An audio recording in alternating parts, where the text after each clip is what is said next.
All right, so we're going to kind of end our definition section on chapter 1, and we'll be ready to start the mathematics. There's a little bit of a mathematical entry at the end here, but we're going to continue to look at statistics. We're going to actually look at how we design an experiment or data collection, right? Designing a study. So we're going to get over here, design a statistical study.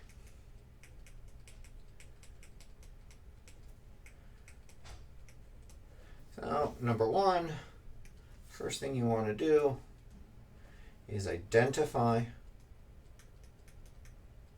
wow, that's definitely meant to be a D. Identify the variables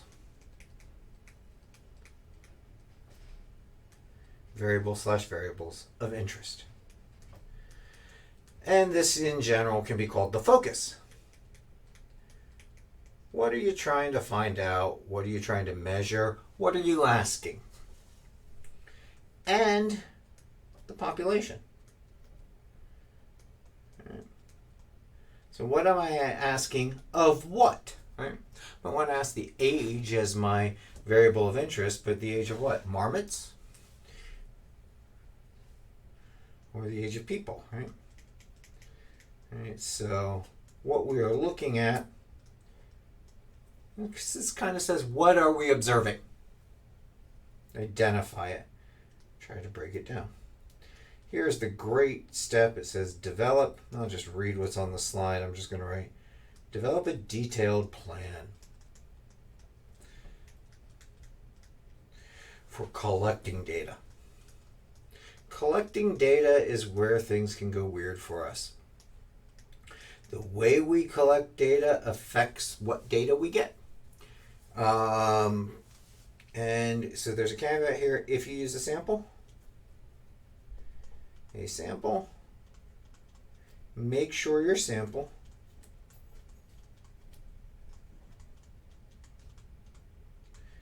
represents the population.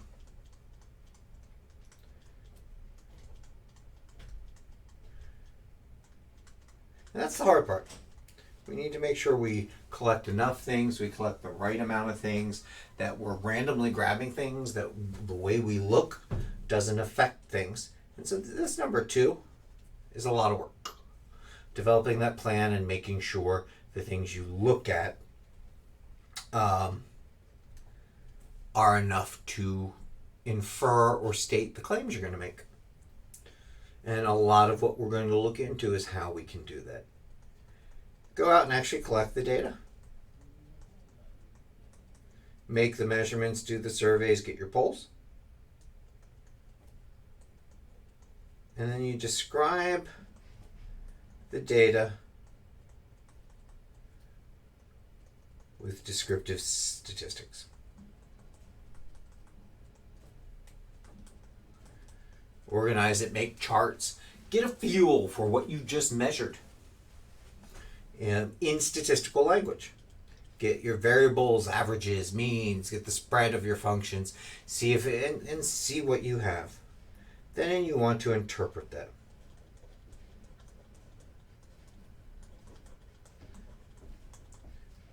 And make decisions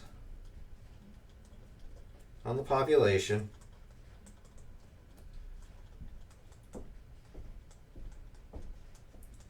by using inferential statistics. I'll just put inferential stats. Okay, figure out what you're going to measure, figure out how you're going to measure it, describe what you measured, and then ask, what does that measurement mean? And of course the last thing then is find your errors.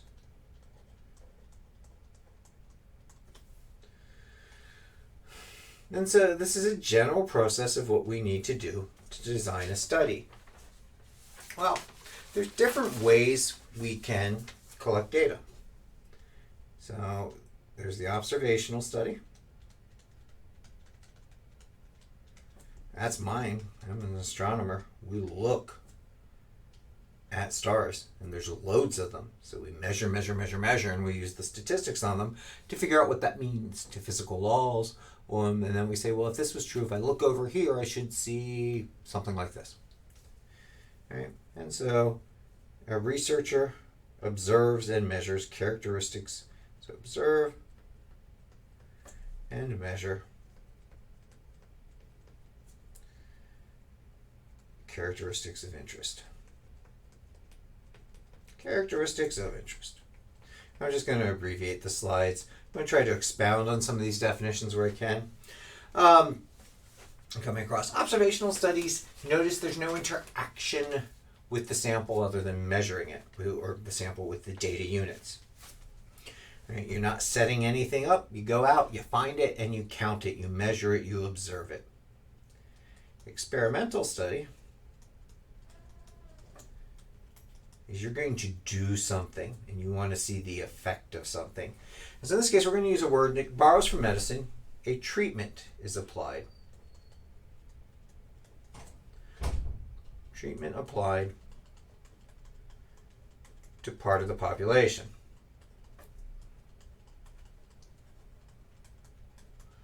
And treatment is the word, if we think from medical terms, you have something and you do something to it. Right? In medical terms, this would be that, you know, we give the medicine, we give the particular surgical technique, we do something. In physics terms, I can prepare some atoms and I can bombard them with lasers to excite them. Something like that. That's treatment. I've done something to part of the population, and that part is going to be called the treatment group. The thing that we have done something to, right, is that part of the population. And so here, this is passive. We look and see what's here. This is active. We do something to part of the population. Now sometimes, but not always, we could have a control group, which is part of the population. No treatment was applied to. Right? That way you can compare. Hey, this is what a treatment looks like. This is what no treatment looks like. All the subjects are called experimental units.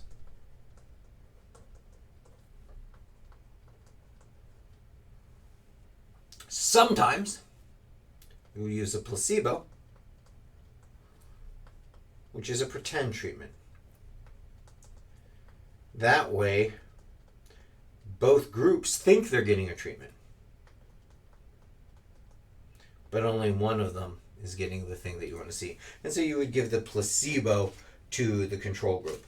And there's a neat thing that we can look at further called the placebo effect, where people given placebos and a control group that are not giving placebos, people that do give placebos statistically do slightly better.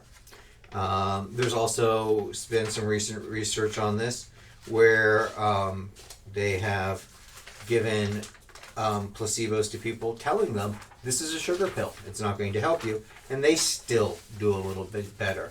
And so people are researching, well, what does it mean when you're actually giving someone something? What changes about a person? How do they feel? How do your emotions and stress respond to your healing process? We all know now that people suffering extreme stress and PTSD type conditions do not, neurons do not heal the same way.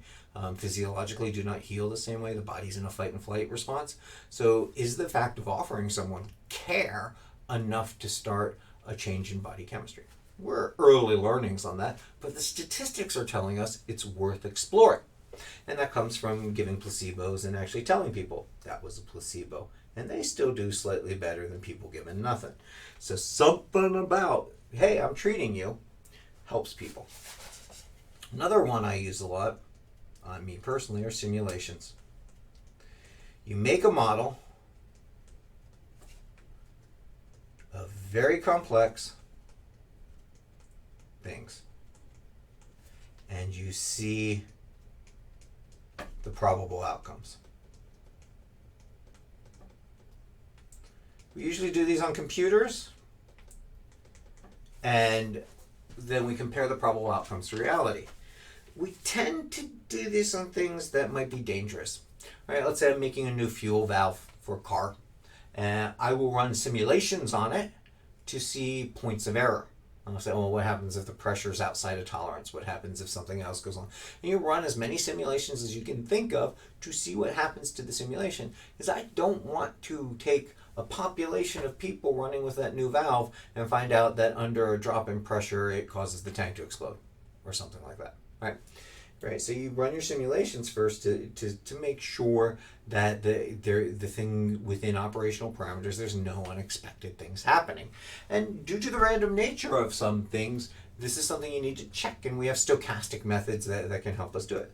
And so simulations really, really help for very, very complex things or things that are dangerous. And simulations are getting used more and more as we live in a big data world. Right, we can simulate. We can take a lot of data and simulate outcomes, and then see which outcome is happening best. It's part of our artificial intelligence mechanism is simulations and predictive outcomes. All right, and the last one we want to look at is surveys. And so surveys are when you go out and you ask questions. Ask questions of people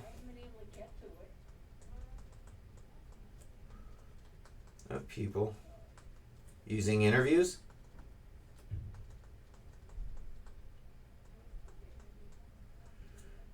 polls, mailers, right? And so you have questions that you ask of people. These are the ones where we're probably most familiar with. You have to be careful with your wording.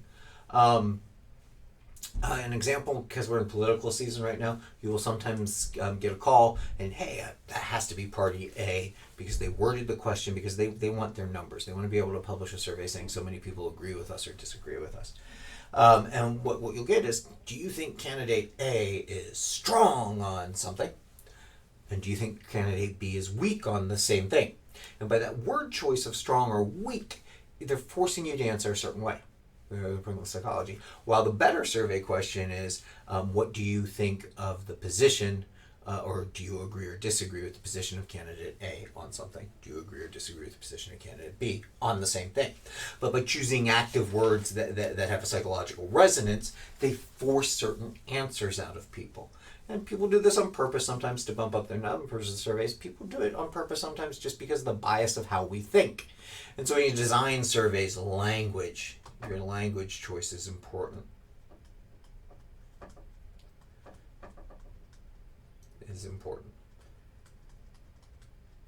Also, when you're answering surveys, watch the language. All right, so in all of these things, what we really want to be able to do is control. Right? We want our measurements to be accurate.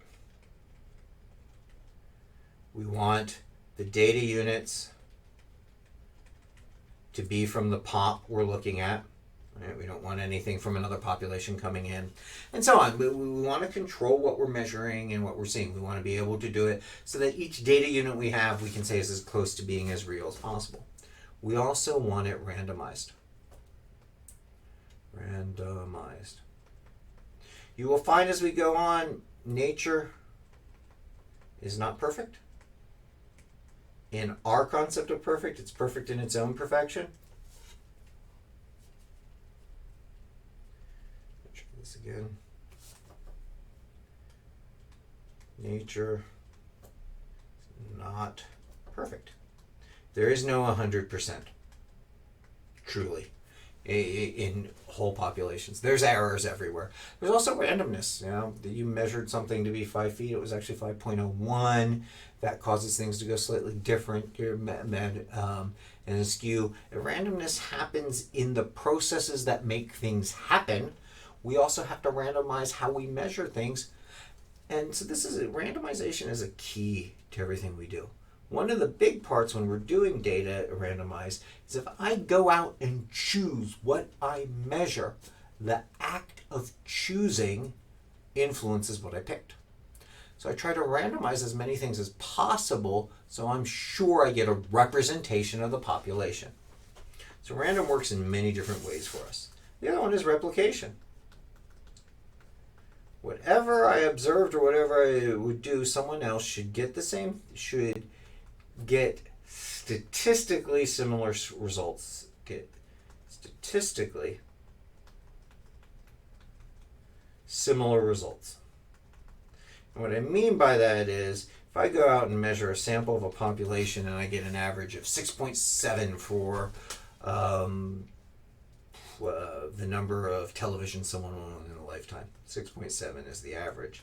Someone else goes out and does it and they get 6.3. These could be the same if this had an error of 6.7 plus or minus 0.5, right? Because there's a range of what's acceptable answers. And this would be a statistically similar result. Because I'm randomizing what I measure, I won't get the exact same things, but they should be the same with the statistics. And a lot of what we do is we're going to learn what those levels are. So there's some things to look out for. One thing is confounding variables.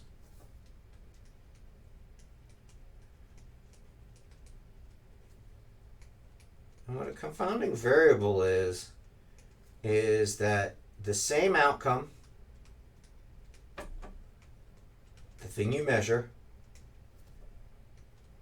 can be influenced or affected by multiple parameters.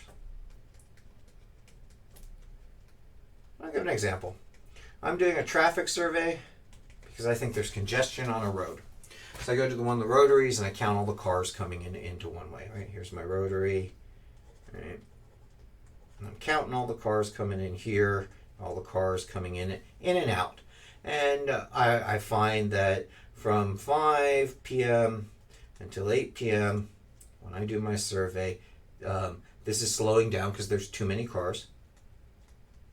Too many cars for the traffic flow.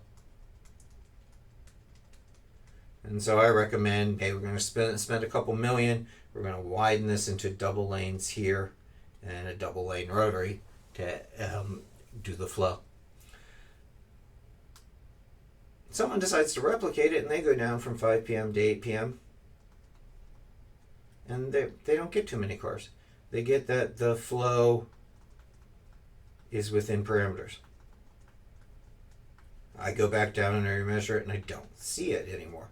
And so why did I get too many here? Well, it turned out when I went to do my survey, right, there was a grand opening of a new mega store. And people coming after work were going in there and loading the road. I did not know this variable in there, and so my measurement was influenced by it. And so this is one of the values of replicating is you can find this source of error. Sometimes something will happen in your measure that affects your outcome. And we call these things confounding variables.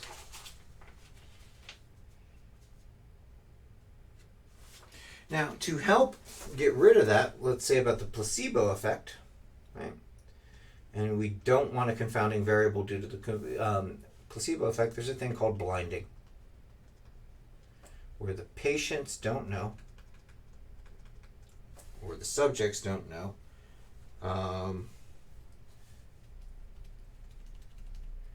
subject does not know,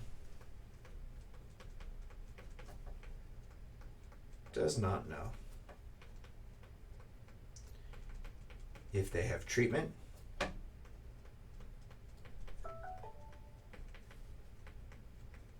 or placebo. That's blinding.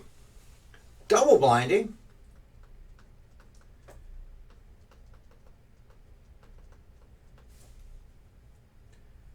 the experimenter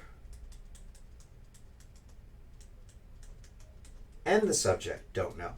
And I'll show you an example of where this matters. Experimenter and subject don't know if they got a placebo.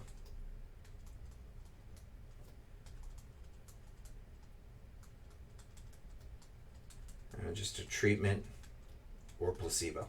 And so education a lot, we'll get new educational theories. This new technique works great. Let's all try it. And we'll do data and we'll find out, yeah, look, these class scores went up. But sometimes that's due to the fact that the teachers teaching this new technique come in very, very enthusiastic. And you're actually looking at an enthusiasm. So one of the ways to deal with that would be to have the teachers teach this new curriculum, not as if it's a new thing or if it's a better thing, but here we want you to teach this way, do this. And here we want you to teach this way and do this. And some teachers get the new way and some get the old way. And students get a class where they don't know if this new technique's being used or not. But when people know that they're giving the treatment over giving the placebo, they might react differently, and that might cause effects. And so double blinding, you don't know if you're giving a placebo or the treatment. To do that, the treatments and placebos have to be numbered and randomized. So I just pick up the number, patient number 1 gets treatment number 1 or treatment/placebo number 1. I don't know what it is, and behind the scenes everything gets randomized. And so to make these things happen, randomization is really a key.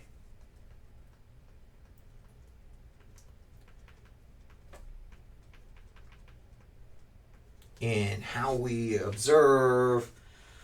And so what we do, you can have completely random, where a subject is assigned into different treatment groups through random selection. A subject goes to a group based off of a die roll. Next subject goes to another group based off of some random number generator. And that means each group is different. That means other characteristics in those groups might be mixed, right? Like if I have if I'm doing a treatment on a population of people, and it's male and female and different age groups, I could randomly end up with all men here, and half men and half male and half female here. These could be spread equally on age. These could all be 65 and older, right? Random does that. When you do random things, sometimes you get the same result over and over again. Sometimes you don't. And so if I'm completely randomizing things, I may get groups that are extremely dissimilar on other characteristics. And so to avoid that, I could do block randomization. Block randomization, I'll just abbreviate it, where I'll say, okay, all men and all women go into a block, and then I randomly pick from in here. I could do all men and then break it down in age groups. And then I assign based off of these blocks of characteristics, right? So gender, perceived gender, and age groups. And then you pick from within those random blocks and assign them to different control or treatment groups. All right.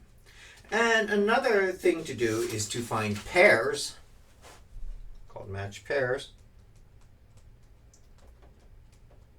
where all the characteristics you're measuring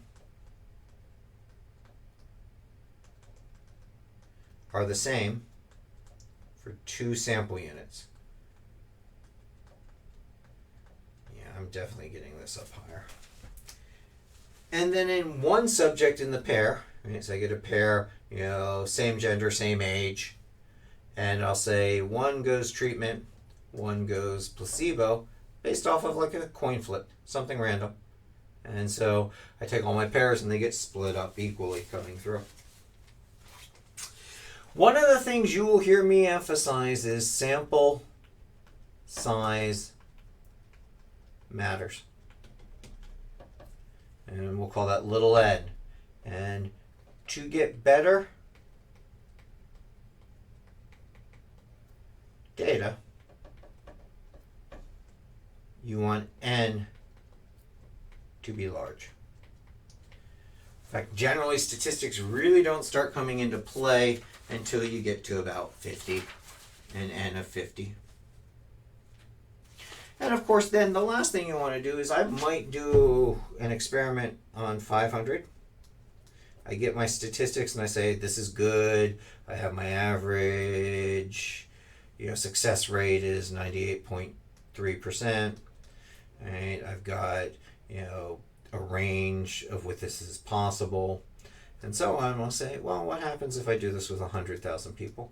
And so I replicate it with a larger, find that the average is still 97.9, and it's good. Right? We've replicated it, and we've replicated it on a larger scale. And so replication then becomes, kind of the last thing that we can do in our design as we move through. So we control, we set up, and we then try to replicate on larger and larger data sets. Now notice I talk about samples and from using a population. A census is data on all of the pop. If you can get all of the population, you're running what's called a census. Sampling is a subset of the population. I've been writing too much today. Sampling always generates sampling errors. There's always error. No matter how good you are, there's some type of error. Oh, well, no, I've seen very minimalistic surveys where you have no error. And there's two ways to grab your samples. You can have a random sample where every member of the population, every member has a chance. I do apologize about the Blackboard here. I am going over the slide and expanding the things in the slide. I'm in slide 28 of section 1.3, and I'm just highlighting terms. We'll be using more and more math, and the Blackboard becomes more and more necessary. I guess I could put PowerPoint lectures up, but I kind of want to emphasize points, and I find just drawing like I would on a Blackboard in a class helps the points. So random samples, everyone has a chance. And so you go from the population. A simple random sample has the same chance, the same size. Every possible sample of the same size has the chance of being selected in a simple random sample. And you can do that by using random number generators. You can use that by different sorting computer programs. One of the things we do in the book here, we use a random number generator. So, for example, I'm going to use the example they use. There's 731 students. There's 731 students. That's my population. And we want 8 students to answer some survey questions. So I take the numbers 1 to 731. And I need 8 of those randomly. Well, we grab a random number chart and we say, you know what? I'm going to go, let's see here. I'm grabbing a random number chart, which is on page 31 of the slides for section 31. And we read the digits in groups of 3, ignoring everything greater than 731, because that puts our range, because you could have 0, 0, 1, and so on. And you do this, you just really slide your finger down and you hit a number. And so, and I have statistics books that actually have pre-generated random numbers to just do this. So the example they used, they slid down and they started with 71966 is what the table has. The next number is 27386 5004 05358. And so these are numbers in the column, and you go, okay, there's my first one. There's my second one. That one's too big, so I'm going to ignore it because it has to be 731 or less. There's my third one. There's my fourth one, and so on, and fifth one. And so, wait, did I miss a number here? 5004. for, let's see, what did I get here? 650. Oh, yeah, there was another 0 here. And then 053. My bad. And so these end up making the numbers that we need. Let me actually pick one on my own here instead of using the example in the book. So I slide down on the table and I get 78240. So I'm first row, second column of the table on slide 31, and I'm just going to write down each number. I tend to not write any spaces between them because I know I'm going to grab every third digit or every second digit depending on the number I have. So I just tend to write them all smack down. And then so I grab every 3. And this one's not working too good for me because I have some big numbers. But don't have that, so I have 401. I would take student number 401. Don't have that or that, but I would take student number 457, right? I'm not taking these because they're bigger than this. And then I would have student 534. Couldn't take this, but I have student 389. And I just continue taking the number in the tables until I have 8 students. These tables have been pre-randomized, so me just pointing my finger on one and starting on one place is a randomization process. I think more often now we would go into Excel, we would open it up, and we would choose the random function in Excel to pick out the numbers. All right, and so in sampling techniques, when you go to sample, you can pull things from strata or groupings. So you can look at, for example, if this was low income, this was middle income, mid, and high income, you could pick randomly in each strata. And that would be a stratified sampling technique. And we call it strata because strata means layer. And when you break things into these little classifications, you're breaking them into layers. You could do clusters, clustered sample. My tablet just fell off. Clustered sample. I think I'm going to just tack this thing on the wall and pretend it's a blackboard.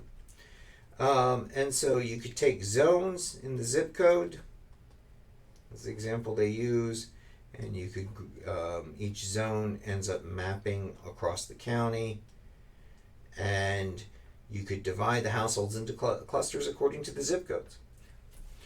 Now, each of these techniques brings with it some odd things, right? If I'm randomly grabbing in stratified samples, I should get enough people of each different income grouping. But if I'm not getting enough to be representative of the population, if I take too many low income or high income, because I'm grabbing in stratas, I'm getting that data to kind of center around perfect values. So you have to make sure that your numbers match other characteristics in the population, which means when you break things into strata, the percentages of who's in each strata should be the percentages that you draw through. We'll look into that examples. In clustered samples, these are, if these are zip code zones, right? Well, we all know the idea of, well, this neighborhood doesn't have as much money as this neighborhood. And if I grab this neighborhood as my cluster and I'm pulling from in here, I need to make sure that I'm pulling in a way that I see the differences between the areas. Another way is systematic, which is like what we did with the 731 students. I assign each a number.